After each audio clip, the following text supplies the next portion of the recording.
well-regulated militia being necessary to the security of a free state, the right of the people to keep and bear arms shall not be infringed. The Second Amendment. Leigh and myself are sitting down today with Vince Logan of Will County Board. Thanks for having me. Welcome aboard. Thank This you. is awesome. Thanks for coming and agreeing to do this. Yeah, really. Thanks a lot, Vince. Absolutely. It's cool. It means a lot to me. Vince, I got a question I typically ask our guests, and that is, what does the Second Amendment mean to you as? So the Second Amendment means to me that everybody should be able to have a firearm. Are you an absolutist as far as that goes? Do you think that there should be restrictions within the Second Amendment and within those firearms? Well, when it was written, there weren't any clauses in there. There weren't any like I's and A's and B's or whatever. But being a former police officer, yeah, there should be something. Such as what? What do you think common sense or reasonable restrictions are? I don't think felons should have guns legally. I mean, we know they have them illegally, but they shouldn't have them legally. Do you think any felon or like certain categories of felon, like how do you feel about that? That's a great question because you could be a felon for writing a bad check. Right. That's not And really I just a violent wonder, do you crime. think Yeah. do you think more violent felons when you think that, or just a felon in general? So when felony pops up on a criminal history, it just says felony. So Okay. I would think like a white collar crime is not that bad because those are regular people doing regular stuff, just making bad choices. Right. You can get a felony as a traffic incident, and that doesn't necessarily mean that you're a violent individual. Well, I think nowadays you can get a felony for not registering your firearm. First time's a misdemeanor.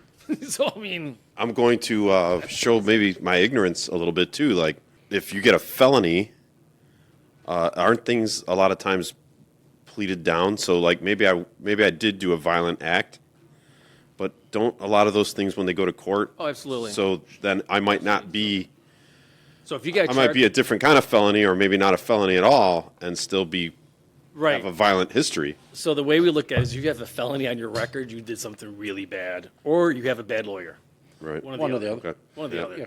And I'll we can come back to more of the restrictions that you agree with, but I'll put it out there, and this is probably not a popular opinion, is I think if someone is a felon, they should be allowed a firearm. If they have served their sentence and they have fulfilled that obligation that the court says they have to fulfill, whether it's probation, serving time, if the court system feels that they could be let back out in society and they are not a danger, even as a felon, I feel that they should be able to get a firearm. So I guess the question comes, how well do you trust that system?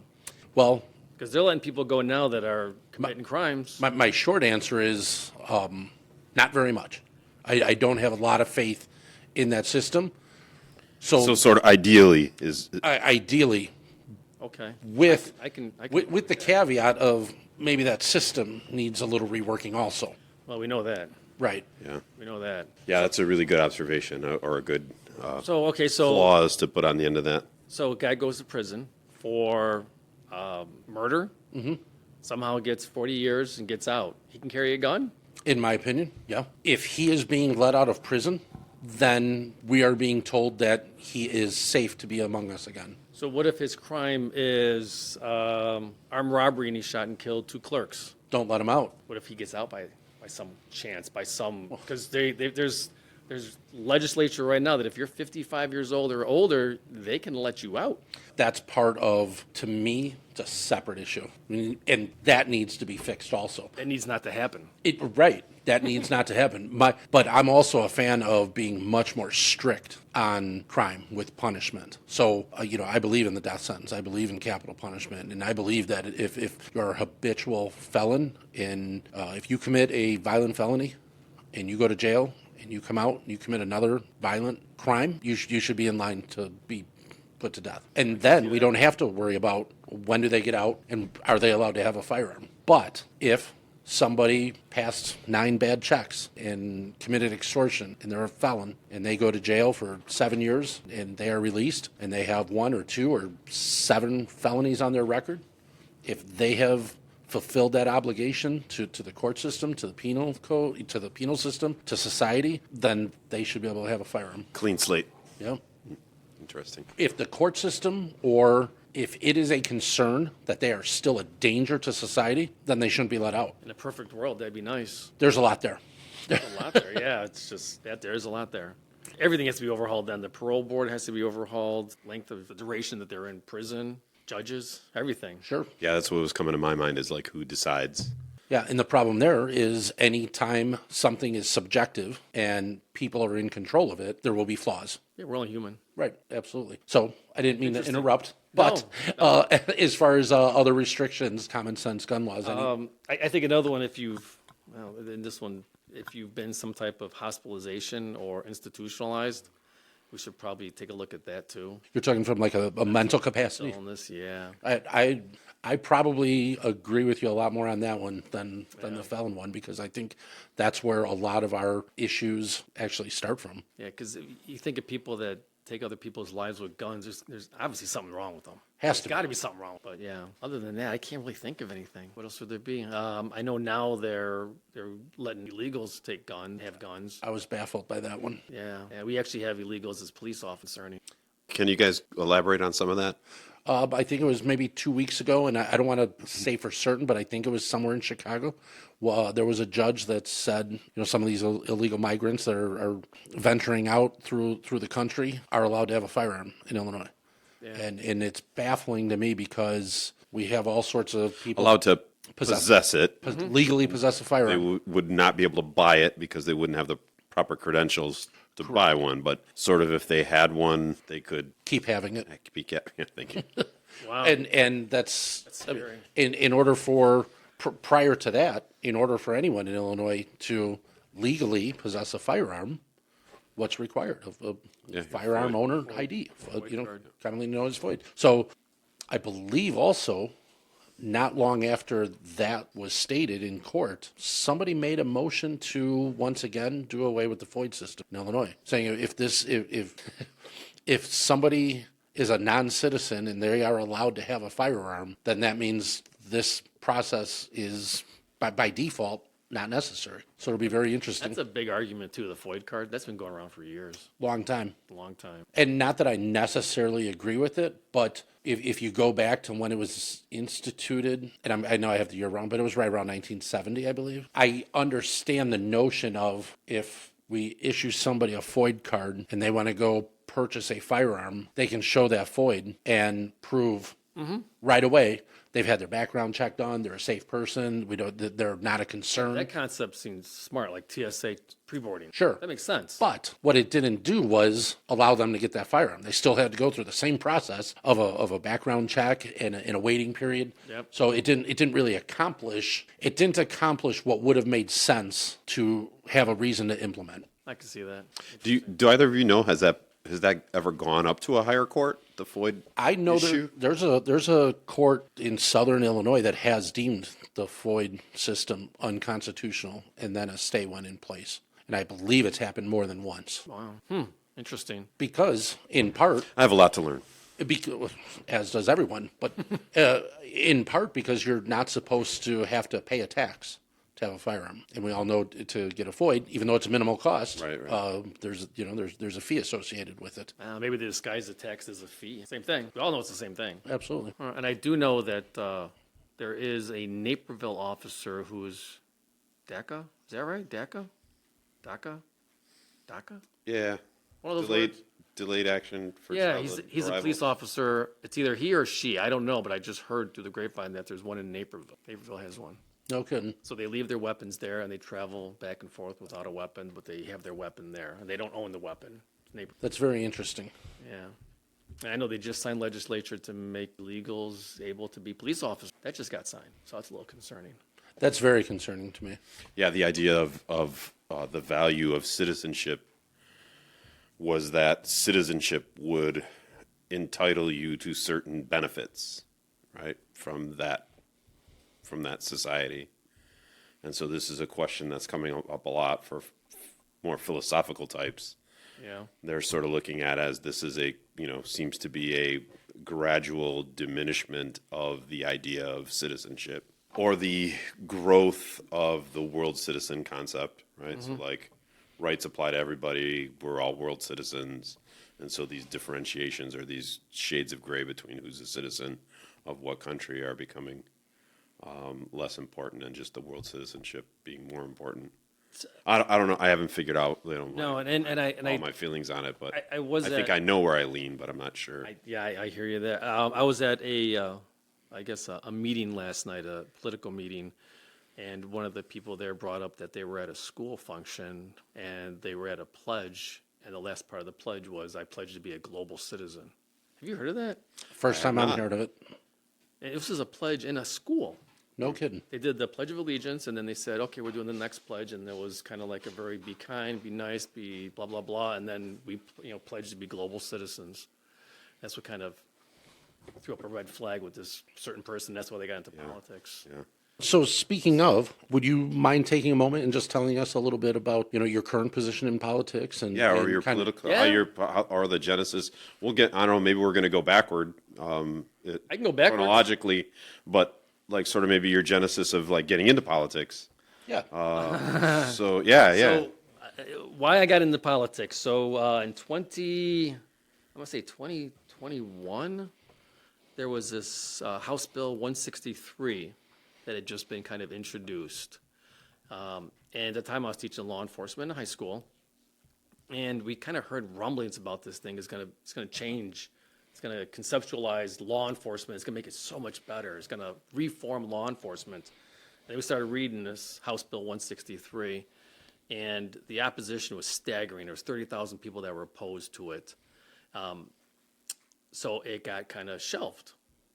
And then it's cranked up as House Bill 3653. And you guys all know it as a Safety Act. So the politicians in Springfield realized that they had major opposition to this thing, so they shut that bill down and they threw it onto another bill, pushed it through in a lame duck session, and now we're stuck with this thing they call the Safety Act. So I called my my state senator.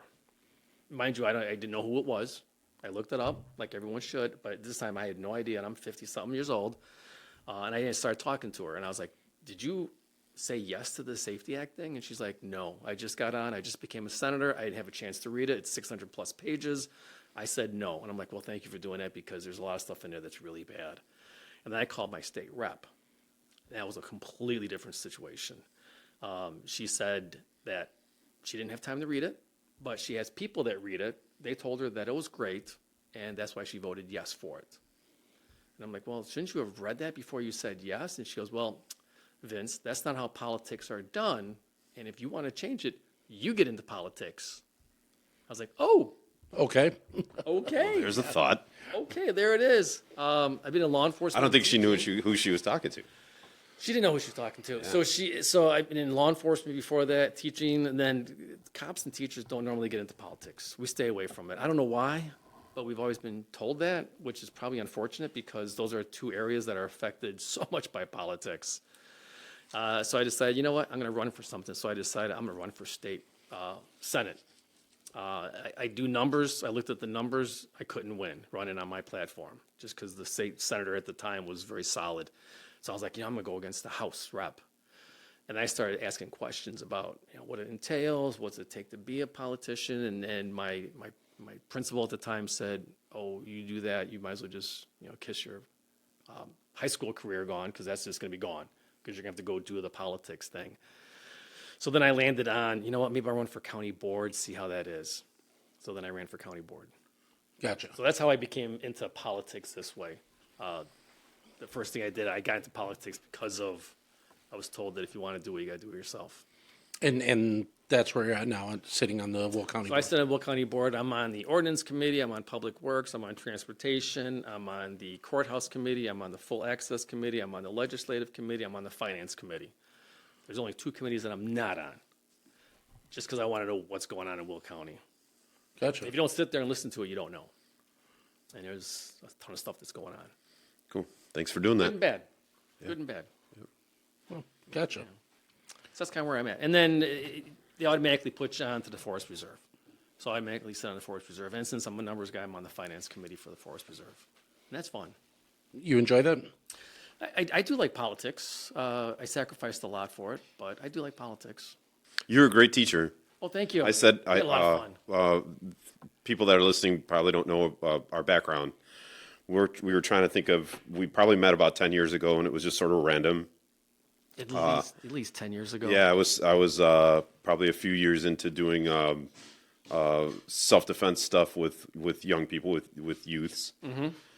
You had me come in and train some of your what you would call them, cadets, or Well, they were high school students that went to Yorkville High School, Sandwich High School, Salmonock, and they elected to come to a career center, vocational center. Like, it would be very similar to what Wilco is here. Yes. Grundy's got one, GAVC, Lake County's got one, TCD and DuPage. So they all have vocational career centers, so they teach the kids either a skill like, I don't know, automotive or welding. I'm a big fan of those. I like those. I love those. I love those. And I taught law enforcement. I was a law enforcement. I was a police officer. I decided to get out and go become a teacher. I tried sixth grade social studies. Sorry, Lee.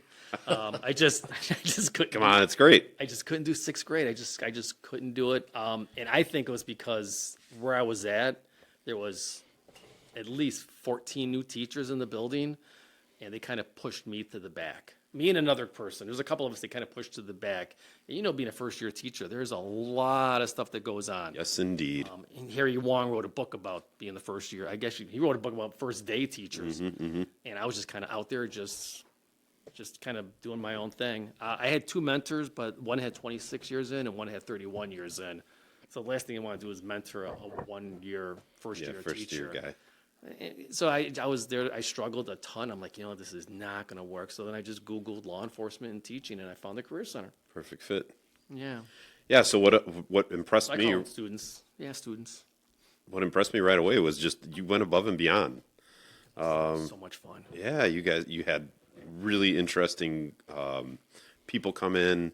If I were in a position of one of those young people in your class, you're the type of instructor that I would have wanted. Oh, thank you. That Because- means a lot. That means a lot. Yeah, I mean Thank you. that's amazing. You had not just because you had me come in, but That was fun. That day you came in was a lot of fun. Well, fun you too, came in, but- every time you came in, that was fun. The kids Yeah, loved it. yeah, Loved it. They yeah. absolutely loved it. Your PowerPoint was. I mean, you set up outside of those days where you had people come in. You also had you set up CQB shoot houses for the kids to practice. I had it was 1,000 amazing. square foot shoot house. We use airsoft.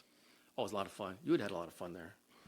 I bet. We did all airsoft. We had full gear on, and I can't tell you, we went through 500,000 BBs Did you really? since the time I was there. That's great. Yeah, a lot of. I had probably one time 100 guns. 100 guns. We did M9s. I had SIGs. I had Glocks. We did a lot of M16 stuff, M4 stuff. We had the Army come in and show how the Army I does remember it. that. Really? Yeah, so the Army came in, and then we had Kendall County SWAT, DeKalb County SWAT, and they would actually train with us after the school was closed. I would supply like the role players, and then the SWAT teams would come in, and they would practice with my role players. And they're like, we're gonna be nice to them. I'm like, nope, don't be nice to them. They know exactly what they're getting for. They all volunteered for it, and it's amazing how many kids wanted to do this. That's a great way to keep them engaged. They were so engaged. And then we went to uniforms, and then we jumped on with accommodations, and then we started doing ribbons, and kids would earn ribbons, so they would have ribbons on their chest. And it was nice to see. You could see 5 or 6 kids stand on the line, and you could just see some of them are just like highly decorated. And you got ribbons for like 15 to 20 different things. And the more the kids did, the more ribbons they got. And because kids in high school now, and kids in school, and Lee, you'll attest to this, they don't get recognition. Yeah. Some of them just get lost. Yeah, absolutely. Yes. I can see that. Unless you're on either one area or the other area, the kids in the middle kind of get lost sometimes. Academically and sports are still there, like Yes. it gets the praise, Yes. but there is a sort of a lost group that There is, and that's maybe those aren't their like 30% cup of the tea. kids, maybe. So then these kids would be like, "Oh my gosh, I can jump in, I can get accommodation, I get a ribbon for doing that." All of a sudden, now they're at the top, and they're, Or you have some kids, boys and girls included, that just like to be physical, yeah. and they get a chance to do it. It's pretty amazing. Absolutely, yeah. We did one scenario where we're training with the DeKalb County Sheriff's Department, and they had to go hands-on with one of my students, and they threw this person to the ground, and she grunted. And he's like, stop, stop, stop. And I was like, why, what's going on? He goes, you didn't tell me there's girls here. I'm like, does it matter? He's like, well, I guess not. carry on. Carry on, yeah, carry on. And they got some of the best training. Yorkville, Kendall came in one time. They actually rewrote some of their procedures in SWAT because we actually set up it was like almost like a bomb, but we set up a bomb in the back of the room, and one of their SWAT guys walked up to it, and I pushed the button. It was actually Claymore full of powder, full of BBs. He walked right up to it, grabbed it. I hit the button, poof, covered in powder.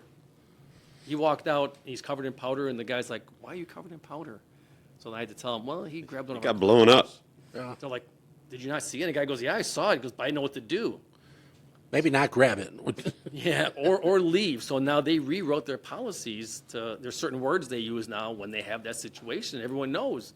And it was because of that training. So, I mean, it's cool. And that was 15 years ago. Sorry, go ahead, Joe. Do you know, did any of those students end up going to pursue a law enforcement? So that's a great question. Every year I had about 50 students that would sign up. And they all want to be the police. Everyone wants to be the police. And we first started out, what do you think the police is? What do you think they Right. do? They all write their stories. And then probably about a third of the way through, we do report writing. Kids are like, I don't like writing reports. And then right around Thanksgiving, we did a thing called Red Man. I was the only school in Illinois to do Red Man. Red Man is guys are dressed up basically in foam, and we do self-defense. Kids didn't like that. They didn't like touching people. They don't like going hands-on with people. So now I'm down to maybe 25% of the kids still want to be the police. And then I have one day where the kids just sit there. It's a 2-hour class. So I was like, I'll be right to you. I'll get to you guys in a couple seconds. They sit there. I wouldn't talk to them. They just sitting there for 2 hours. I was like, all right, class is over. Like, we didn't do anything. I was like, welcome to law enforcement. One day you're not going to do anything. And they're like, oh my gosh, this is boring. I don't like this. So by the time I got down to the end, I had probably 4 or 5 kids that were really good, that really wanted to do it. Those kids went on to be the youngest detective ever in Aurora Police Department, No kidding. the youngest applicant ever to graduate the police academy.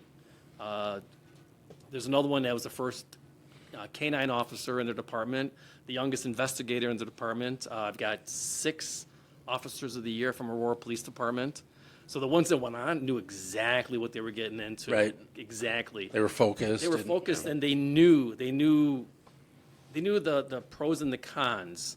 They knew the divorce rate. They knew the stress rate. They knew pensions. They know IRAs. They know how the money works. They know everything about law enforcement. And they're like, this is what I want to get into. This is still what I want to do Still- after this is still learning what I- all of that. And as far as I know, all of them are still in it.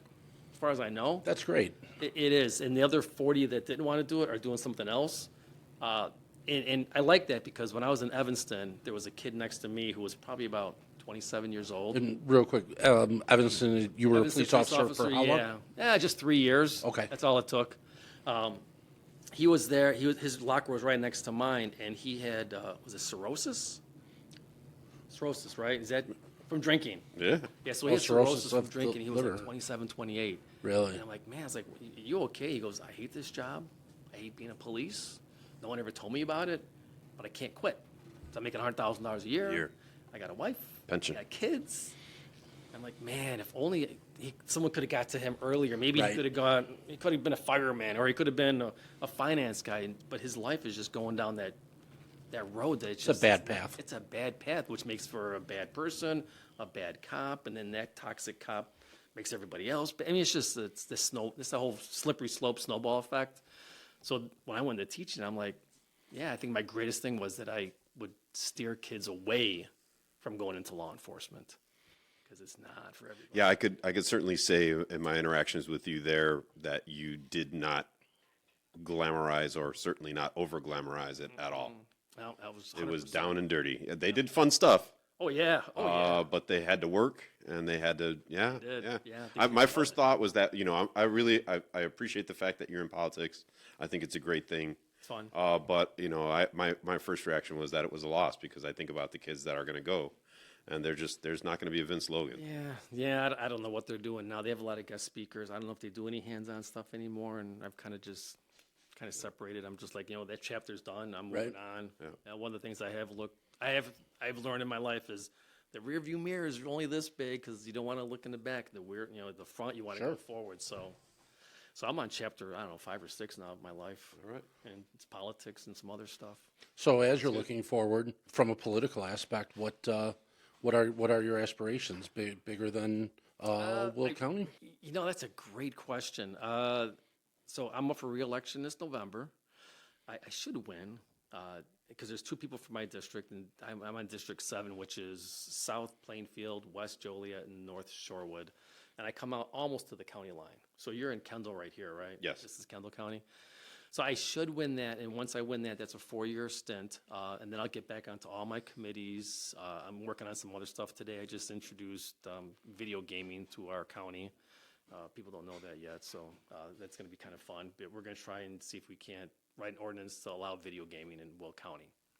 Is it not allowed now? It is not. No, we have an ordinance that prohibits video gaming in Will County. And we're talking about, when I talk about Will County, I'm talking about unincorporated Will County. Gotcha. Okay. So like Joliet's that's incorporated, so it doesn't apply there, but there's some areas outside of Joliet that's unincorporated. If they want a video game, they can't have it now. Gotcha. So I just introduced that today, and it went over really well with both parties, Democrats and Republicans. So that's nice, because that's a nice All right. little stream. So, so something like that excites me, and I wish I could do it on a bigger level. So maybe in 2 or 4 years, I might look to go to the state level. Right now, we've got a really good senator in our area. She's in the other party, but she's still a decent senator. I like her. But the House is open. Gotcha. The House is open. So That the- answers your question. Yeah, absolutely. Maybe in the future. Yeah, maybe. It's a big commitment to get into politics, so it's a big commitment. And not just for you. When you're in politics, Entire families in politics. Right. Really? And then we're all kind of on a spectacle. Everyone's looking and seeing what you're doing. yeah, everybody's got a magnifying glass, and everybody's looking to trip you Yeah, up on something absolutely, and absolutely. Oh, wow. And hold it against you. And they do. Yeah, no matter what you do, you're gonna offend somebody, and you're gonna make someone happy. You're gonna offend other people. It's a double-edged sword. Even at this level. Even like at this level, yeah. We just had a huge case. We're trying to expand. They were trying to expand 143rd Street in Homer Glen. I don't know if you guys are familiar with 143rd Yeah. Street, but it goes basically from I-55 east towards Chicago. Yep. They want to expand to 5 lanes. Right now it's 2, and the people there don't want it. The mayor doesn't want it. Trustees, the township doesn't want it. The only person who wants it is the mayor of Orland Park, because that'll get people off of 355 through Homer Glen to Orland Park, which is Cook County. Right. So it just made sense that I'm going to be against that. I'm going to be against that that expansion.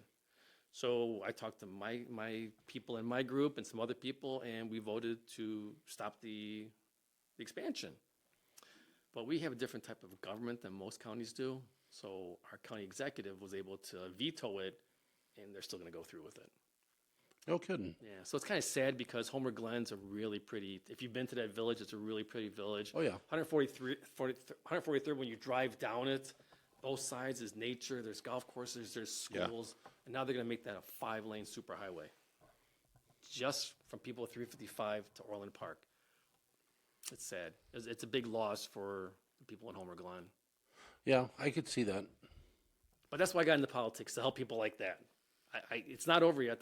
We're still fighting, but I don't know what more we can do because unfortunately with our government, the way it is, Will County is, she has the last say.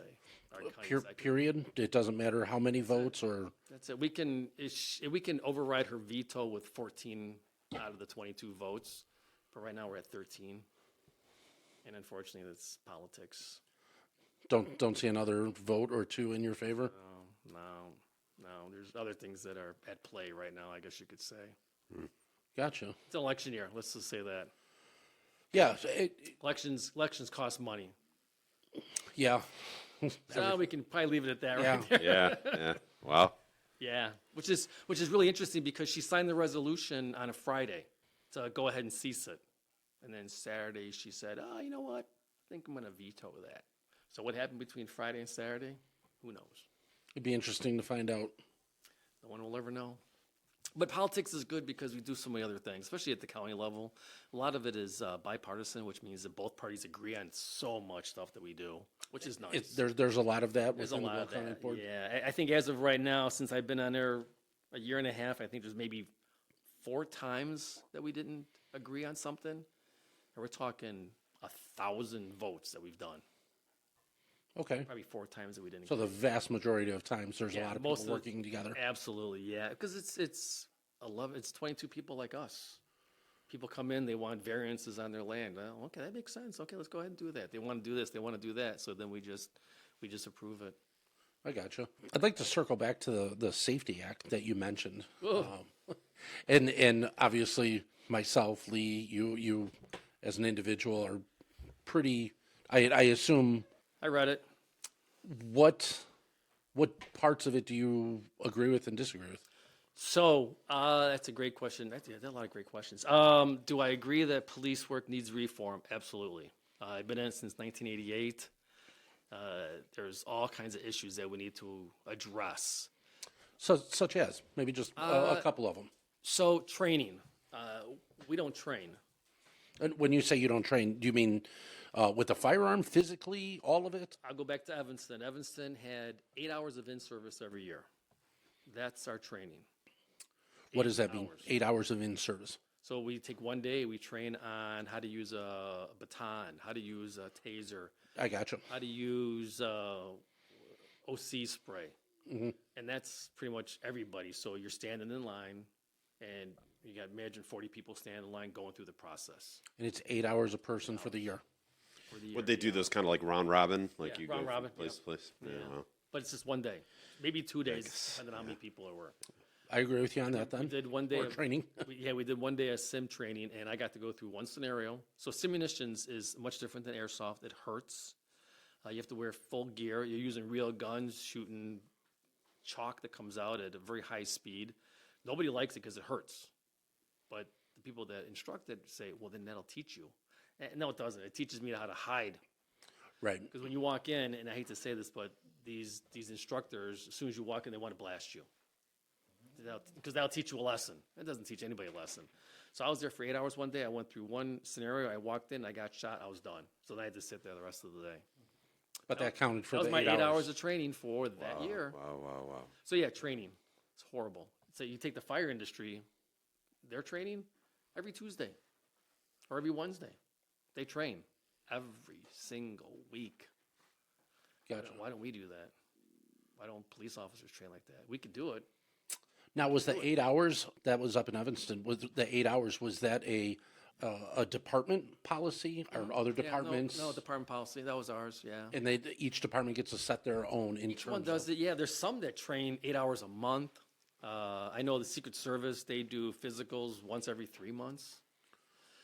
I know that when I worked for a smaller town in the mid-'90s, we did shootings the first Sunday or the second Sunday of the month. Every Sunday, we'd go out to the range, Okay. and then the chief would buy us lunch. That's kind of cool. Yeah. That's kind of cool. I liked it. So we got to shoot. We all knew how to shoot. Flip side to that is we didn't know how to handle mental illness. We didn't know how to handle domestic battery because that wasn't what we were trained on. Yeah. So it's kind of interesting that we need more training. Law enforcement needs a ton more training. More training. I agree with you on a lot of fronts there. I'm just curious And there's nothing in the Safety Act about that. to say training. It's a wide spectrum of what you can train for. Right. And their training might consist of, you got to do 40 hours a week, but you can actually do that on a computer. Okay, we've all done training on the computer. Yeah, what are you really Click, learning? Click. You don't learn anything. It's horrible. So training. What else? Man, I think that's the biggest thing in law enforcement right now is the training. I think a lot of it goes to the court systems. Yeah. The courts need to be revamped. The judges need to be revamped. It's just, I had a case one time in Evanston that I walked up and the judge was like, we're going to pass this until after lunch. I'm like, I haven't even talked yet. He's like, well, no, we're going to pass your case. And I just kind of looked at him and the defense lawyer goes, what time is tea time today again? I'm like, oh, you got to be kidding me. Okay, welcome to Cook County. Yeah. One of the things that Lee and I really try and promote is encouraging people to register to vote, and instead of just running down a ballot and choosing a side, actually do a little bit of research and educate oneself, because especially on local levels, your vote really can make a difference. It makes a huge difference. Huge difference. Oh, boy, and I'm glad you guys said that because I would think that 70% of the people in Illinois all want the same thing. Maybe even more than that. And they want to live in a state that's safe. They want their taxes to be low. They want to be able to walk on the streets without getting mugged and stuff like that. So, I mean, we all have Want to be left alone? we want to be left alone. We want to live our lives. We don't want to be Freely. told what to do. Right. Yeah. And that's the platform of a certain political party that unfortunately isn't in charge anymore. But now the other party's in charge, and they have what they call a supermajority, so they can do whatever they want. They don't even need to ask permission. So my question would be, why is Illinois not the greatest state? They could actually level the playing field and make Illinois the best state in the country. Why aren't they doing that? Why do they pass these kind of silly laws? Well, unfortunately, we need the people to get out and vote, like you said, especially even in the county races. My county district, I won by like 1,000 votes. Oh, okay. 1,000 votes there was 17,000 people that voted. From a percentage standpoint for registered voters, do you recall about what kind of turnout would that have been? We have 670,000 people in Will County. Registered voters, or is that under 18? And No, that's our population. Okay. 670, almost 700,000 people in Will County. The last election, which would have been not the presidential election, but I forget what they call the election between presidentials, but there's another one. We had 66,000 people vote. pretty poor turnout. 10%. Yeah. 10% of the people. And unfortunately, this May, when May rolls around, taxes just skyrocketed because the parties to be, unfortunately, with Will County decided that they wanted to tax 5.5%. Unfortunately, right now it's a split. We have 11 Democrats and 11 Republicans. So the person in charge, the county executive, is a tiebreaker. Makes a decision. She makes a decision. So her decision this year was to, you know what, we're going to tax the max. We're going to tax 4% and then another 1.5%. So we're going to do 5.5%. So when May comes around, the property taxes in Will County are going to go up probably about $200, $300. No kidding. Yeah. Doesn't seem like a lot, but year after year after year Right. after year, I mean, geez, I know when I moved to Joliet, my property taxes were like $4,000. Now I'm close to $7,500 in just 15 years. I moved in Shanahan in 03, and I want to say they were 34 in some change, and they're they're definitely up over 200%, maybe 250. The question is why? Is that a rhetorical question, or is that an actual question? Well, no, I sit on the finance committee, so I could tell you why. We have a $814 million budget for Will County. We're the fourth largest county, but yet we have the second highest budget. DuPage's and Lake is right around $600 million. So why is ours $200 million more? What do we have that they don't? And what is that? I don't know. They have a lot of stuff. DuPage it's a great county. Why don't we have a lot of stuff? I mean, $200 million buys a lot of stuff. Yeah, it'd be different if the roads looked great, if the bridges were great, if there was all sorts of recreation parks. Mm-hmm. But the Forest Reserve takes care of that, so that's their own budget. We have a lot of Forest Reserve. They do a great job. They actually decreased this year taxes. Yeah, the Forest Reserve. Yeah. So I mean, can we get the people that run the Forest Reserve to come over to Will County? That'd be kind of nice, or the board, but interesting. Yeah, that is interesting. So you're a cop in Evanston? Yes, was. Yeah. 3 right, years, right. almost You to were. the day. And Midnight shift. DUIs was my forte. How many guns did you see, like illegal guns in that capacity? Was there a lot of that? No, maybe through 3 years, I think I maybe turned up maybe 4 guns, maybe. Okay. It wasn't a lot. But I didn't. That wasn't my niche, though. How about later on? Did that change or anything? Did that ever change? Did you? I don't know what they're doing now. Yeah. No. Yeah. No. I mean, I have not recovered a ton of guns in my career. The However, And law enforcement for 20. I graduated the academy in '95. Yeah. And so '95 to 2004, I was full time. And from 2004 to 2022, I was part time. Yeah. And did you see anything as far as that concern change in that amount of time? Like, No. did things get worse with respect to firearms? No, I don't. Well, my part-time departments were farther west, so there wasn't a lot of traffic, not a lot of firearms, stuff Okay. like that. What other departments? I worked in Maywood for a little while. Okay. The firearms there were rampant. That was the mid-'90s. Mm-hmm. So we can't even count that. Then I worked in a town called Somonauk, which is way west. I know where Somonauk is. Yeah, I worked there for like 6-7 years, maybe Okay. 8 years. Then I ended up in Maple Park, which is even farther. Yep, very familiar with Maple Yeah. Park also. So that's why I left Maple Park in 2022. You really went west. I did. So as I taught in Sandwich, that's where I taught high school. I like the area. I like the people. I like Gotcha. talking. It's much different than the city people. Oh, yeah. People out there are friendly. They wave at you with all their fingers. I mean, it's a different type of atmosphere. But I didn't want to work in the small towns where my schools went to because I would hate to go. Say I worked in Earlville, and then I got to go to a domestic in Earlville, and it's one of my students' parents. Sure. So I'm like, well, where can I go that's going to be, I can go a little bit farther north. So then Maple Park was hiring in 2018, maybe it was. Okay. I interviewed with them, and then I worked with them for, 4 years? For the whole square mile of Maple Park, huh? So Maple Park is divided by County Line Road, half of it's DeKalb, half of it's Kane County. Yeah, it's about 1 square mile. 1 square mile. It was boring, nothing to do. But the people were great, so I'd find myself pulling over, playing basketball. Awesome. They had 4 bars within walking distance. Sheriff Andy let you have a bullet. Oh my gosh, yeah, awesome. yeah. I remember one time there was I was riding with my partner and I was training him, and this guy who was known in town to be a very aggressive person starts flipping us off, starts waving at us, and my partner's like, yeah, you don't want to talk to that guy. That guy likes to fight with the police. I'm like, oh really? Let's go talk to him. So I pulled up, started talking to this guy, found out he had a root problem. No one ever addressed his root problem, which was he never received information back from the police department. I was like, oh, because where he lived, the cars would park in his yard and they'd walk to the bar. Okay, gotcha. And he tried addressing it? Tried addressing it, and then he called and no one ever did anything about it. We drove by one time. I'm like, you know what? I said, I'm going to write this guy a ticket for you. From that point on, this guy was like our best friend. Never caused any problems. It was just a matter of just getting out and talking to people. But sometimes cops don't do that. But, and that's interesting because that comes back to some of that training that we were talking about. There's certain towns, and definitely it's not everywhere, but I think of towns like Naperville, LaGrange, where they have a very large, like, downtown area. Mm-hmm. And I would love to see on a regular basis more and more, say, like Foot patrol. Bicycle. Oh, yeah, absolutely.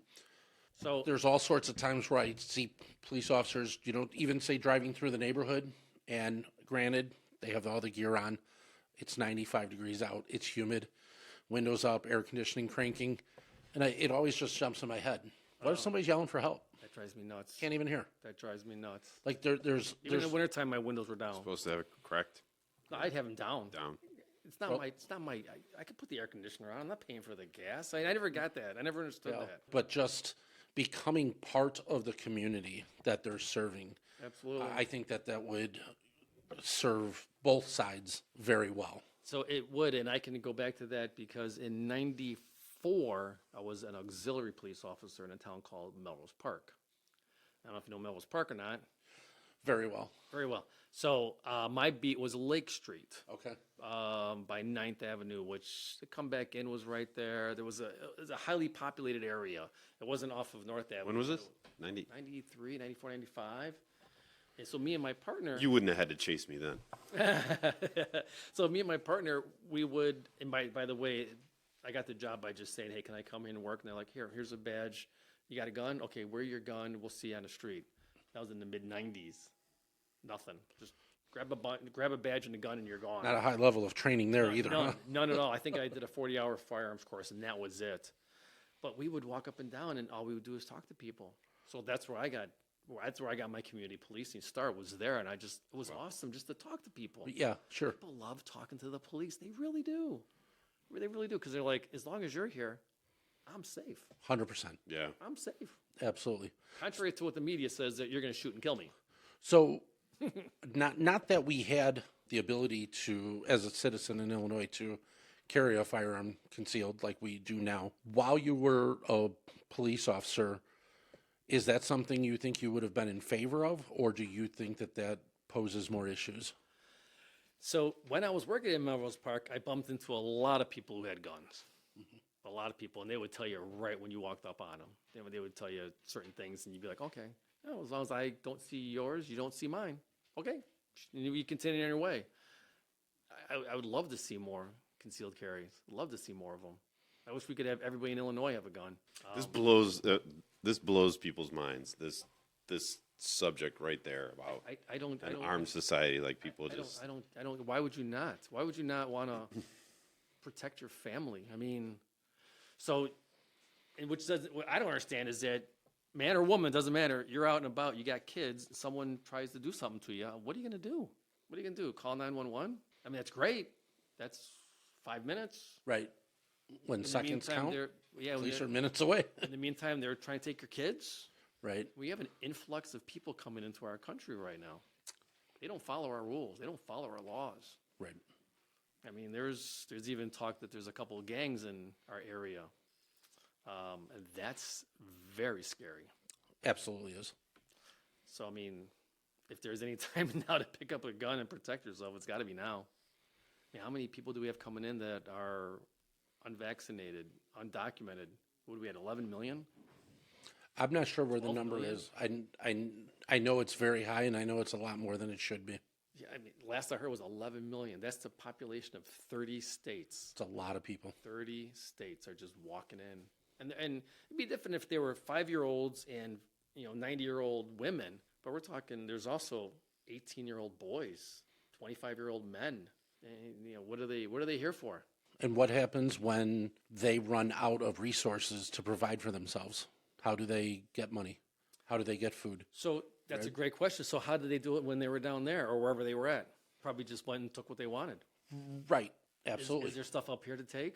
Oh, yeah, there's tons of stuff up here to take. And that's kind of where I'm going with that. And That's scary. it is. It's 100% scary. And I don't know if, in general, most of our society puts that much thought into it to come up with an answer.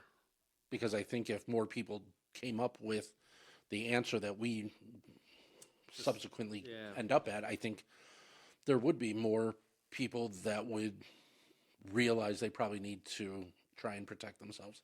At least be prepared to. At least be prepared to, 100%. And how much money do we spend every month in insurance? Hundreds of dollars every month. Right. So what's the stuff? Why can't we have an insurance policy to protect our lives? So what's a concealed carry cost nowadays? $150? Yeah. And then what's a gun? Decent gun? $550? Decent gun, 500. Yeah. Another couple So- $100 for some accoutrements. So what do you have? Some $1,000? to lock it up. Yeah. $1,000. So I got for $1,000 and no more fees, I can protect my family against pretty much anything Yeah. and everyone. And that's not a reoccurring cost. Once you have the gun, Got it. You got it. And now have the you've gun. got it. And now, okay, now I'm gonna go to a range and just plink. Yeah. You know how much fun that is? I do. That's fun. It's a lot of You fun. go to the quarry out here in Ottawa and you just like plink, you shoot watermelons, you shoot cars. I mean, that's kind of fun. It's a lot of fun. I have a blast. So yeah, I mean, so that's, I don't understand. And I think people are so fearful of guns from the media and from what everyone keeps telling us. Everyone's going to grow up to be, if you play video games, you're going to be a mass murderer. So I play Fortnite. I play Call of Duty. And during the height of this time, it was like, 5 years ago, 6 years ago, it shows you how many people are online. There's 14 million people online right now playing Call of Duty, or 10 million people playing Call of Duty. I'm thinking to myself, there's 10 million people playing Call of Duty right now, so we should be just inundated with just armies of people coming down shooting. We have one shooting every couple months. So I don't see the correlation between video games. And I don't know if that's a question that's usually asked or not, but I don't think we've gotten into that I don't part see of it. that. I Did don't someone, which of our guests mentioned Dave Grossman? I love Dave. I've met him. I've talked to Have him. you? Okay, I think one of our other guests met him as well. I got a couple. And he was on that. He was on that. Yeah. bandwagon. Should kids kill? What's his book called? It's The Killing, something like that. He's got a couple of them. They're black. They're black books with red lettering. But the notion is a lot of the violence is developed at a younger age from children playing video games. I don't think he really texts too much into that, but he's. I thought he did. I think he One- did, and I it think depends on which one you his listen trajectory was that the way I think the way that the military the percentage of soldiers over the generations of wars. And I'm sorry if I'm getting this wrong. I'll come back and correct if I have this wrong. But I think his thesis or his hypothesis was over time the amount of soldiers who pointed their gun with malice to shoot an enemy increased around the time of Vietnam. And it was because the military went from a round target to a human silhouette. See, I don't remember that. And He talked about so much stuff. then he sort of, I think, if I'm getting this right, was dovetailing that into, well, what's happening now is we're not just shooting at a silhouette on a piece of paper, but you have young people from a very young age shooting at human android kind of targets. That's my word, not his. But, much more realistic replicas. And especially like my son just got, PlayStation 5, and the graphics are, He's so lucky. the graphics are amazing. They're amazing. Right? They're like, Yeah, it's yeah, like, it's right like there. 3D almost, right? And now we actually have 3D because of the Oculus and stuff like that. do. So, I think his hypothesis was that that there will be, if his hypothesis is correct, we've gone from something very abstract like a round bullseye to something a lot less abstract, which is a human silhouette, to humans that talk and move and act like humans, but in a video game. And if you're shooting them over and over, that your propensity to I've never heard that from him. commit violence. I've seen him a couple times, and he's never. But when I see him, it was always on a police thing, so he's always talking about the bulletproof mind and stuff. Right, like right. that. So it's a completely different seminar, I guess you want to say. But that's interesting. Yeah, and I hope I didn't mischaracterize his stuff, but that's sort of what I remember. No, just I sitting here liked today him. about I it. liked him. And then he got. Oh, he's got I've seen a few of his talks on online. I'd love to have him on if he'd ever be. Oh, geez, could you imagine that? Speak to us would be amazing. Yeah, he got some hype a couple years ago. He got just slammed with the whole warrior thing. What do you know? What Oh man, I don't. I had to look it up, but he did like some type of warrior training that we should all be trained like warriors, and the certain population ran with that and said that they're just teaching officers to kill, and I'm like, that's not. I'm not even pretty sure close. that's not what the message was. It's not even close. I mean, you train like a warrior so that you are a warrior. I mean, we all know how training. I mean, you do training, so I mean, we all know how training works. You don't train to be moderate. You train to survive. Yeah, I think I remember Coach Blauer. I think he got reached out to by law enforcement agencies out west that that he should change the name from the Spear System. That it was too scary. Yeah, what is that? Yeah, so I was just like, wow. And we're changing all kinds of things, aren't we? Yeah. I don't get it. I don't quite understand I don't understand it. the I bulk of really it either. See, but I came from a different generation. So my generation grew up when we were outside till the lights went on, and you go home, and everybody loved everybody. I saw an interesting meme about that recently. It was really? something along the lines of, I grew up in the generation where you went outside and played, and You did. whatever kids didn't return, like it's kind of like the Darwin Awards, right? Like if you didn't come back home, You didn't come. Yeah, you weren't going to make it anyway. gonna make it. I mean, I had friends. We talked to friends. There was no social stuff. I mean, I was growing up in the '70s and the '80s. We didn't hear about guns back then. I don't remember guns being a problem back then, but yeah, we had them. Sure. We had them. I just don't think it was on anybody's agenda to get rid of them at the time.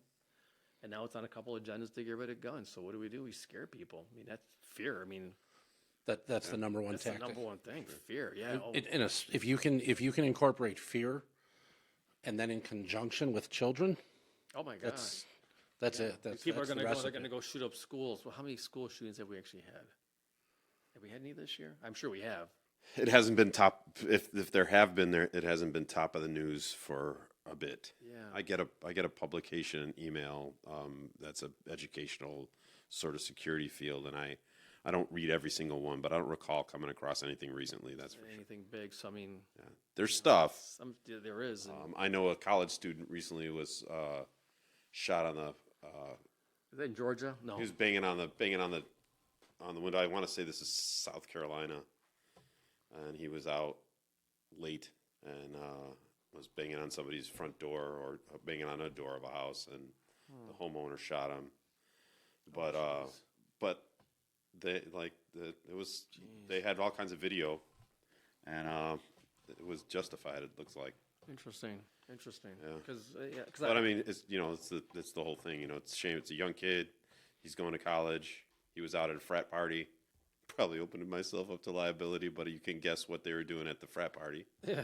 That's what they do at frat parties. Yeah, and under those conditions, you can be pretty boneheaded. Yeah, you can wander off, and before you know it, knock on the door. Yeah. We got called, as in Evanston, we got called to a house. The guy woke up and there was someone sleeping on his couch. We shook him. We're like, hey, what are you doing here? He's like, I'm sleeping my on my house. couch. I was Yeah. like, no, you're not. Find out he has the exact same house, but three streets over. Just walked into a house, thought it was his. One of my coworkers was recently telling a story about how he was on his couch watching television, and it was in the summer, and the front door was open, screen door shut and whatnot. He's sitting there, and somebody a couple doors down was having a party, and somebody walked into his house holding a tray of food. And my coworker was like, I think you're at the wrong house. So is that around here? Because me and my wife did that very thing. No, it was We walked into a house, and the guy had 2 Doberman pinchers. really, how'd that go? We knocked on the door. We're like, "Hey, it's us." We walked in, and there was 2 dogs just sitting there, and the lady was just sitting. She goes, "Are you supposed to be here?" This is for one of my wife's business things. And I'm like, "Amy, are we at the right house?" And I'm just looking. This Doberman pincher's just sitting there. I'm like, "These things could probably tear us apart." And they were just like super docile. They're like, "Hey, what's going on?" Throw the food and run, Vince. Man, so I'm like, so then we said, we're looking for so-and-so's. And they're like, oh, they live 2 houses down. I'm like, oh my gosh. Well, But yeah, I mean, I've done it. You know, geez, I'm surprised sometimes I can still find my way home. Yeah, you lose your memory. Yeah, interesting though. Yeah. I did. I had a wonderful woman that was my hair stylist, and she works out of her basement, and she's always used to tell clearly me, you don't use her anymore, do you? well, she's thanks, Vince. They can't see me, but she would say, come in, the door will be open. And I always, as the security guy, I always try to get her to change that, and she never would, because she didn't want to march up the steps every time she had a client come. So I got used to just jumping out of my car and walking right in. So one day I jumped out of my car and I walked up to this door and I pushed it open and I took a step and I realized it was a green door, not a black door. Uh-oh. And I realized I was in somebody else's house. I was just a house over. And I walked right in. Isn't that crazy? But those things for sure happen. A lot of people that take concealed carry, they don't consider that a lot. I think one of the biggest myths that I come across with people who take concealed carry is sort of that idea of, your house is your castle and you can defend it, and pretty much it's almost like carte blanche. And I try to break the news. I tell that story, and just this, there's all kinds of reasons why someone might be in your house, whether your teenage daughter invited her boyfriend over Yeah. and didn't tell you. There's the kids that, drove all night because your kid went away to college. Your kid comes home and tells, their friend that crash drove on all the night to get, hey, just crash out on our couch. I'll leave the door open for you. And you're the first one down the stairs in the morning, and there's a stranger in your living room. You can go on and on and on about how someone, autism. We had a kid down the street that would run, and if you think a kid like that won't open your front door or come through they your will. screen door in the back, they absolutely will. Oh yeah. And so one of the biggest things people need to get a grip on is that, just because someone is in your house doesn't automatically mean right. that they're a deadly force threat. Not that most people are, No. are armed in their home all the time, but there are those. Yeah, I typically know. am. I hear you. Yeah, you and me both, but Yeah. I have access to guns. I'm not. I don't walk around with a gun. do you see? Yeah, I was going to ask you. Do I carry? I'm a concealed carry license. I am an instructor, though I've never taught a class. How is that even possible? Yeah, we could change that. I have a Glock 42, a Glock 43. I've got a Shield. I'm looking to get a SIG 365. I think they're good guns. Really nice. Shot one. They're nice. There it is. I've got a Gold Cup. I've got a government. Gold Cup. Got a Gold Cup. Inherited a Gold Cup. Inherited a Smith 38. And I got Bellini shotgun. Benelli. Benelli? Benelli. Benelli. Got a Benelli shotgun. Inherited that. Never shot it. It's gorgeous. Good one. I don't want to shoot it. It's nice. It looks good. And I've got my I got my rifle. I got my next level armament rifle. Gotcha. Love it, that gun. But do you carry regularly? So when I was a police officer, I never did. Only went into bad neighborhoods. So no, I don't carry. I to this day, I don't carry. I used to have a gun in my car all the time, but then my kids would use my car. I'm like, that's probably Yeah, not a that's good not the idea. best. That's not a good idea. Right. It's not a good idea. Yeah, I mean, the more and more things are coming down, the more and more I'm like, you know what? It's really easy to grab one. It's already in my holster. I just pop it in and away I go. No one's gonna know you got it. And you know, the 40, what's the 42? Is the 42 the 9mm or the 43? 43.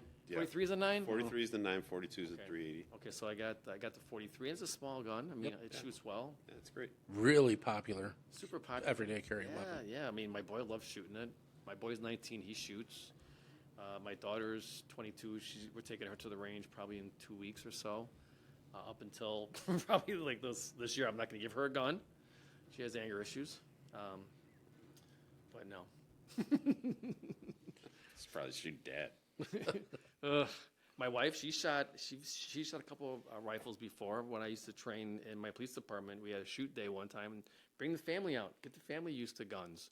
What a wonderful woman, by the way. Is she still doing She still writes books. She with- still writes with books. kids? Yeah, Yeah. she writes books. Is she still on the circuit? Are she still does. going to schools? She and stuff? does, yeah.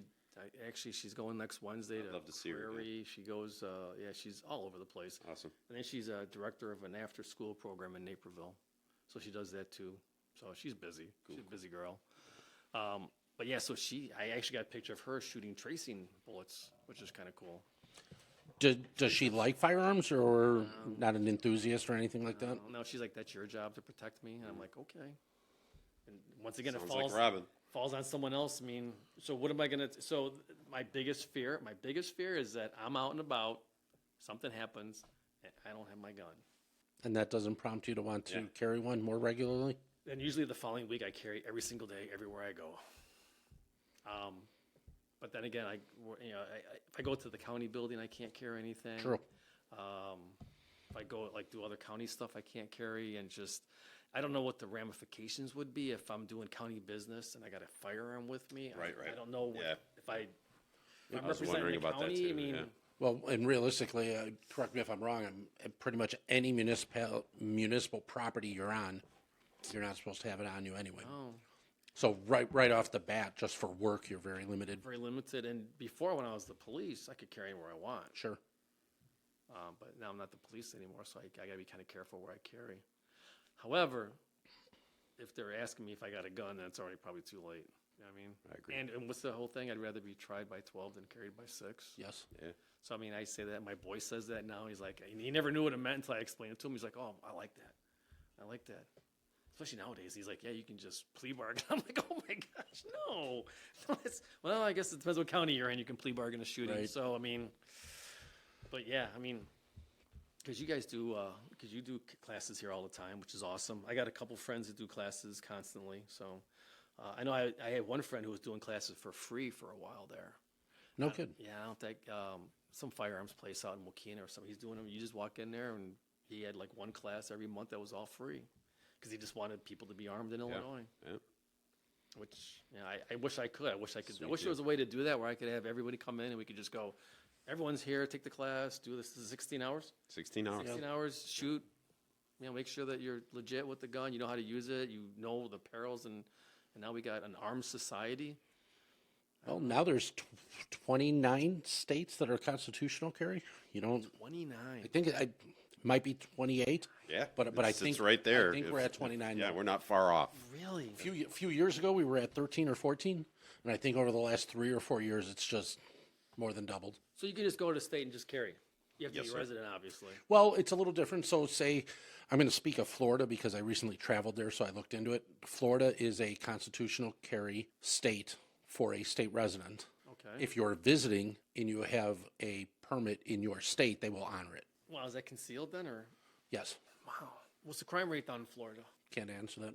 I don't know. So here's a question for you guys. You guys have been doing this. Do crime rates relate to concealed carry? Do states with concealed carry have lower crime rates, or do you think the two don't correlate? Because they always try to put those two together.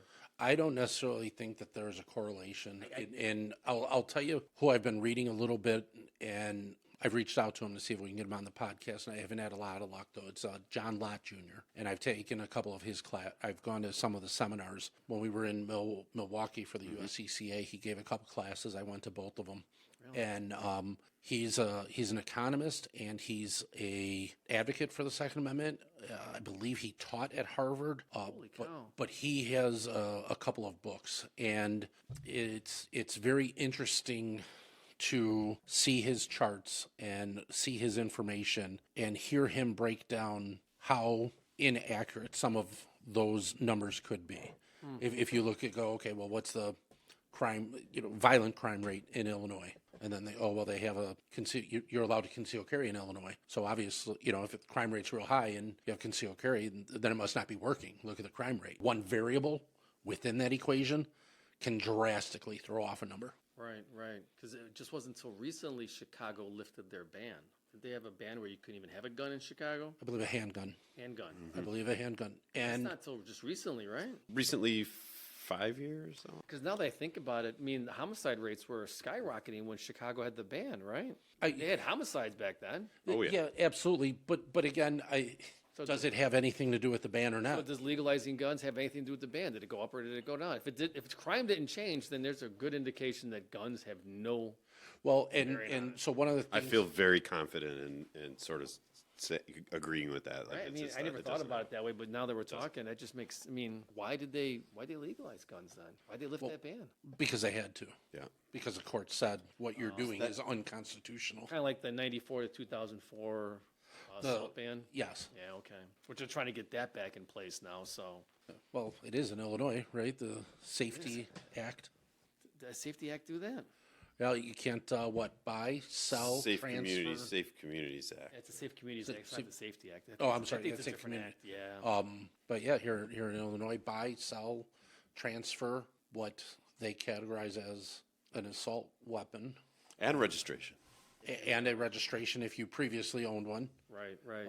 We talked about registering, not doing it's a misdemeanor than a felony. So When you go to purchase a firearm and you fill out is it 44, 4487. 73? Something. I took all my information. That wasn't registered. What they're doing is a background check to make sure they can sell you a firearm. I could have swore you They- said my gun was registered. What they typically don't do is register the firearm. Now, where it could become registered is, and I may be mistaken here, but I'm pretty sure this is right, talking to Joe Schiavone, the Voodoo firearm, is he has to keep all those records indefinitely, Used to be 10 years. 10 or 12 years. Yeah. So your paperwork that you fill out, so a check goes into the FBI and they do Okay. that, and then they get a call back that you're clear to purchase your firearm. And then their paperwork goes into their file at the store. If you shoot somebody with that gun and drop it at the crime scene, Well, if that you- serial number will lead detectives to the manufacturer. The manufacturer will tell you what distributor it was from. This is at least the way I understand it. Then the distributor will say what gun store it got sold from.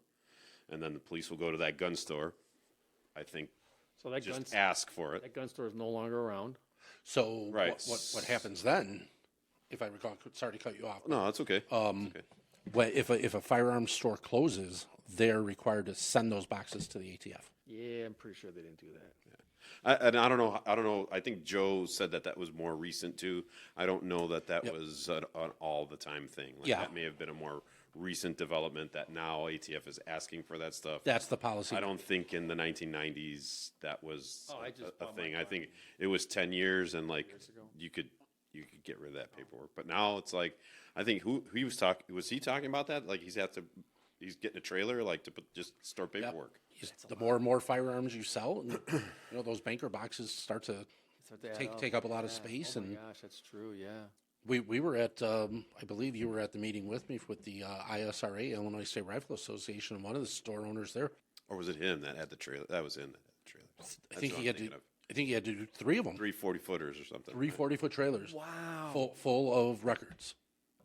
And he. So the record stays with them. Registration would have had afterward, like if you lived in a municipality and there were some that required registration, then you would, to be legal, you would have to go to your local PD and tell them, this is my address, I live here, and I have this particular weapon. Gotcha, okay. So the change now is that the state of Illinois now wants all people that own particular kinds of rifles that they've deemed more dangerous Or to magazines. register, or magazines. Yeah, magazines. I don't know, I included. think my little 38, No, that could hurt somebody, I'm pretty sure. Pretty sure that could hurt yeah, somebody. it would, yeah. Yeah, absolutely. Yeah, I mean, yeah, geez, one of the worst school shootings in the world was a handgun, Virginia Tech. Virginia Tech. Yeah, he did it with a Glock. One was a Glock, one was a 1911, I believe. Handguns, Pistols. Yep. Pistols. Right. pistols, which is interesting. Well, that doesn't have to make sense either, right? Like there's very, very little crime committed with, the big boogeyman Rifle. is the ARs, right? Yeah. Very little crime committed with it, but And how many are out? How many are out there? it scares people, and then politicians can make a lot of hay by, saying I'm gonna take away something that scares you. I'm gonna take away this gun from you. Forget the tobacco that kills millions. Forget the DUIs that kills millions. Forget the other stuff that kills millions. I just recently got into an argument with a lady who said that firearms was the second leading cause of child death. Well, they've been saying first. Yeah, like that's the second. So I actually Googled child death, and it's like number 6. On our website, www.2atoday.us, we have a blog page. We've each written a couple blogs. And the first blog I wrote was, the title of it was Capitalizing on Ignorance. And what it basically said was people that aren't familiar with firearms or don't care to learn about firearms basically get most of their information from either a television show, a movie, or the media. And either way, it's a terrible source. Horrible. And I've heard a lot of that where firearms have become the number one killer of children in this country. But what they were doing was considering children, death by a firearm for children, all the way up through 19 years old, up until somebody's 20. But cutting off the vehicles at 17. So you've got those extra 3 years of an age group in one category, and they're not included in another category. I think How to lie with numbers, Absolutely. right here on You can 2A Today podcast. Yeah. you can numbers are so malleable, I guess. They are, but at sometimes when you break them down, sometimes they're also irrefutable. Yeah, absolutely they are. Yeah. Yeah. It's just what is somebody trying to do with the information? Yeah, because you can skew sometimes, but when you take a look at, like you said, the numbers are the numbers. Yeah, and I think right now the number one cause of death is what, accidents? Yeah. Accidents. Oh, with firearms? No, with No, kids. just Oh, the cause of death. just So when you're a kid, Fall if off you a make it merry-go-round? past, Right. if you make it past a few years of age, like, so there's, sort of a high death rate for little babies because we know, like, Falling and- the horrible SIDS and stuff like Yep. that, right? Okay, so that happens, and that's not, it's rare, but it's not all that rare. But then, if you make it past that first year or two, like, you're pretty much not going to die of diseases generally. Generally. Right? I think that's like number We know 3, that actually. there are Number there are 4. children. I just saw one of the ads today for kids that have cancer, and so it's sad. just. Okay, so that aside, that's what's going to kill you is it has to be some kind of accident, because you're not going to die of it natural causes until you're Right. now our age. Right. Right. And this person I was talking to had like 150,000 followers. So it's not that hard even to get on the list of things that'll kill you when you're very young, because there's so there's Yeah. so few deaths. So Still there's guns- that guns are 6. factor at all. And if you take so accidents, but I think you're absolutely right. I don't think I'm trying to recall. I had the CDC stuff in a PowerPoint, and I know accidents was number one, and basically accidents is like you fall off of something. you Fall guys- out of You your guys parents' gotta window. Up your game a little bit and have somebody else that's throwing stuff up on the screen. We here so do. we can do. I don't know what you're doing with your free time. Where's your Doing like laptop? Start doing like Joe Rogan and start like throwing Right. stuff Yeah, up yeah. there, man. But then we got to do video. Yeah, what's wrong with that? I'm always humbled, man. I listen to a lot of things and look at it, watch a lot of things, and I'm just, man, there's some amazing people doing a lot of work in the Second Amendment realm, in the law enforcement realm, in the politics realm. Oh, politics, man. Man, it's just interesting. amazing what interesting. these social media influencers are are doing, and It is, yeah. the groundbreaking work and the information that people are putting out there is really, really impressive. The problem is when they put the wrong information out there, the misinformation. Yeah, well, I think if you can avoid that if you think about it a little bit, You can, Yeah, yeah. yeah. However, when you get someone who's in a position of authority and they're like, "Oh, this is X, Y, and Z," and you're like, "Oh, okay." That just recently happened to me where I'm like listening to information coming out of someone's mouth. I'm like, that doesn't sound correct. So then I asked them, and they're like, "Well, that's not what I said." And I'm like, "Well, I can rewind the video for you and play it for you." And then they're like, "Well, that's not my intention. My intention wasn't to relay that information." I'm like, "But you did." Well, you have some dangerous skills. You listen to people, and Yeah. you can think critically. Yeah.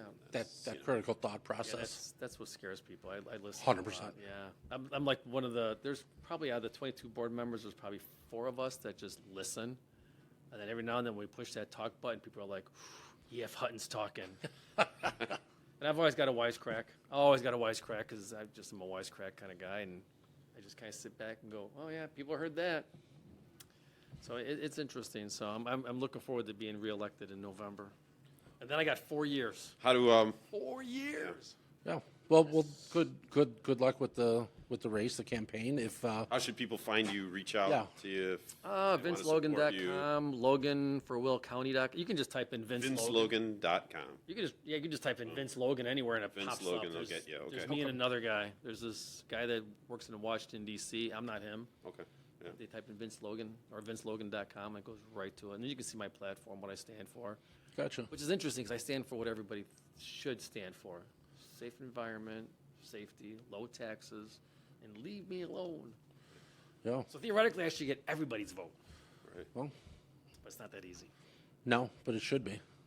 You Should be that cut and dry, right?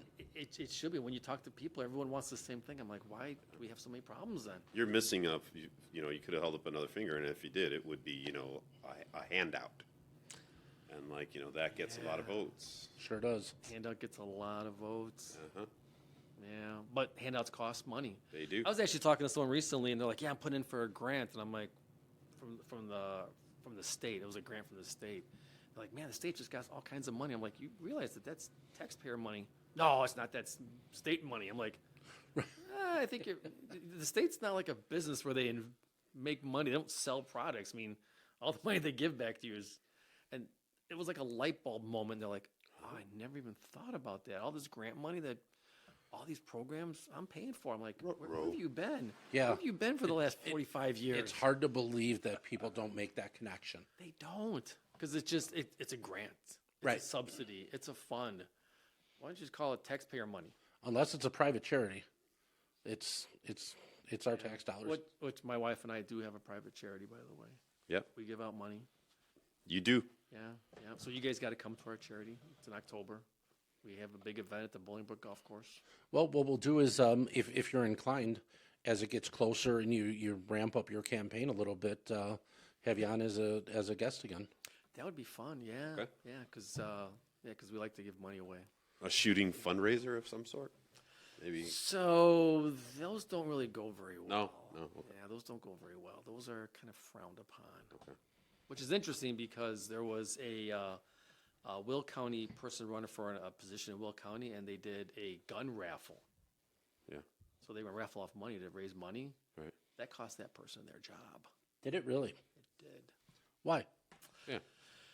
Well, it's no secret, but they were running for an education position, and they were currently an administrator. Uh-oh. And they did a gun raffle. So those two things. I still don't see a problem. Yeah, I still don't see it. I don't see a problem with it, but the administration for a certain high school didn't think that their dean should be doing a fundraiser that specifically targets guns. Wow. Well, he was wrong. Because that person is now the ROE for Will County. She won, so I mean, and Oh, okay. she's awesome. Yeah, Lisa's an awesome superintendent, so she won. She's no longer a dean of a high school anymore, Gotcha. which is interesting. I mean, if you talk to her, she's doing great things. So I mean, but yeah, guns just. I mean, I guess it'd be like doing like an alcohol fundraiser. Maybe alcohol. Yeah, maybe not. Alcohol fundraisers. Most fundraisers circle around alcohol, don't they? So I guess that's probably okay. And I look at a firearm a little differently because that so much of our country's beginning was owed to firearms, and it's the Second Amendment. I was going to say, so, it's so important that it was the second thing Right. that they said. Second And I forgot who said that, but one of your people recently said that it was so important that it's the second, not the fourth or the fifth. It's the second thing. They're like, you know what? We'll let you say whatever you want to, but we probably should have guns in there. And then we'll worry about quartering people and freedom, and then, right to incriminate Absolutely. yourself and search and seizure and some others. Let's get those guns in there for, I mean, there had to be a reason why. And it's interesting. I read that Second Amendment. I'm like, we're not English teachers, me and you, but that's like the worst sentence ever. based on today's verbiage, Holy cow. but Holy cow. You read that going, that just doesn't make any sense. There's a couple of commas in there, too many commas in there. Yeah. And if you know the history, well, you guys know the history of 2A. States already had that before the federals did. So, and they got it right. Ours sounds a lot like yeah, Yeah, I mean, because everybody else, like the other states, made it first. Everyone should have their guns. Everyone should have a gun first, and then they went to the militia, right? If I remember correctly, I'm going back. I'm going that back. I'm not sure. I'm not. But if you- I haven't but if- read They another. flip them. They put individual has the right to have a gun first, and the militia second, opposed to the way that the feds. Oh, do it. I see what Militia you're first, saying. Individual second. I'm almost positive that's how it goes. It's just that's been a long time since I looked at that stuff. But if you go back to the blog, I think that was my second one. Oh, really? The meaning of the Second Amendment. Oh, I should go take a look at that. Okay. 2atoday.com? .us. .us? Okay. Yeah, we'll send you a link. Yeah, thanks. That would be kind of cool. Yeah, that'd be kind of cool. No, thank you, Vince. Yeah, really Yeah, appreciate this is it. Yeah, fun. man. Yeah, this is fun. Absolutely. I told you it would be. Yeah, you did. Think we'll have you back in maybe August or September while you're in the middle of your campaign. Oh, that'd be fun. Okay. That'd be fun. Yeah. By then, maybe something else will happen. Who knows? Yeah, we'll do that. Again, thanks very much. Really Oh, appreciate yeah, this. this is good. Thanks. Had a lot of fun. Yeah. Thank you.